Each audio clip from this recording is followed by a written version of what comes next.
YouTube. So I wanted to say happy Fire Friday. I hope that you guys are having a great week. Today's video is going to be about driving. So I did a video on driving before, but this one's gonna be a little bit different. It's gonna be mostly my experience with driving and less so like tips. I'm gonna get started with my backstory. I didn't really show any interest in driving at all, which I think was strange. That's one of the peculiar things. So I got my driver's license at 17 and my permit just 6 months before I turned 17, which was just a little late. I used to drive my brother's car to school sometimes just for practice, but we did this, I think tops no more than 10 or 15 times. We ended up moving to a busier city. At that point, my mom was like, you need to get a job. And I'm like, well, who's gonna take me? Everyone's work schedule was like, just wouldn't work out, especially with how late I was working. I was working until like 11 at night. We go down, get a little hookup or whatever on a car, and I have to drive it 3 hours to get it back home. So that was my first time ever on the interstate. I had never been on the interstate,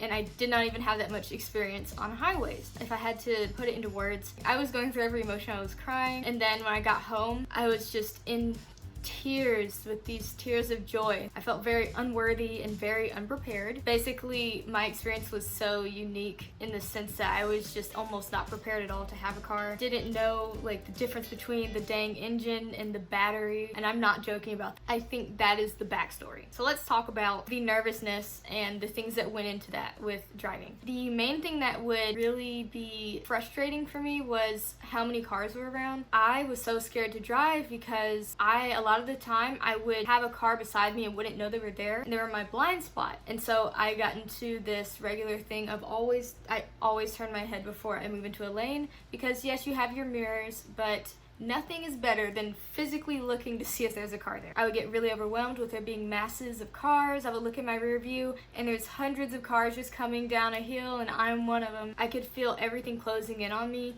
during these times when there were just so many cars. So you're not alone if you feel that, but the thing that helped me was just constantly being in those settings until I desensitized myself essentially. You could start off with slower highways, or you could get on a busy highway when, you kind of pick times where it's not very busy, and it took over a year to really get used to it. The other thing I do is I stay in my lane. If you get stressed out and there's cars all around you and they're passing you, just stay in your lane. Don't get out of your lane. I just think as long as I'm pretty close to this line and I'm not touching it, I'm not going over it, I know that I'm fine on the other side. Don't constantly find yourself in an exit lane. Stay in the lane right beside the exit lane. The lane that probably isn't going to turn into an exit, and I can slow down if cars are merging, or I can speed up if cars are merging. Don't feel bad if they pass you, Don't think, oh, I'm not driving or I'm driving too slow. Nothing is going to happen to you because the other cars are expecting you to stay in your lane. They're not expecting you to swerve around and keep getting out of lanes and stuff.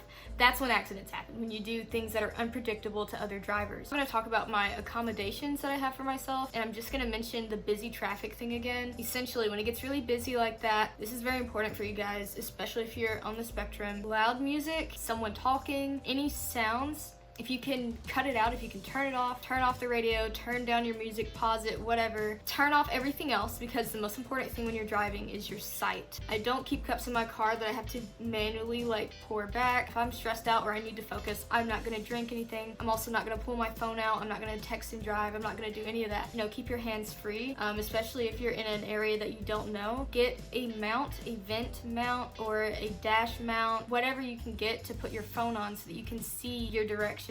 I have this Apple Watch and actually either see the map, or I can see, like it vibrates right when I need to turn. Make your car a very safe space for you. Make sure that everything you need is easily accessible. For serious accommodations, I always keep sunglasses in my car, and I always have, it's like an accordion shaped sun visor. I like to sit in my car a lot. I don't want the sun beaming on me. I don't want people looking at me, whatever. That's as far as sight. As far as sound goes, I control what I listen to. I don't listen to the radio. It's so abrasive for some reason. Control what you listen to, not just because you can turn it off and turn it on whenever you want and change it and whatever, but also because the things that you listen to affect your mental state. As far as sensory toys and stuff go, I do always keep some sort of sensory toy basically everywhere I go. I also have like this little stuffed frog. It is a very cute thing, something to look at. It's more of a visual stimming thing for me, but it also makes little ribbit sounds. I always keep a big bag in my car. That makes it easily accessible for you. That way you're not carrying 10 bags on your arms. You have one big bag you can put things in. Everything I do is to make sure that I don't get overstimulated.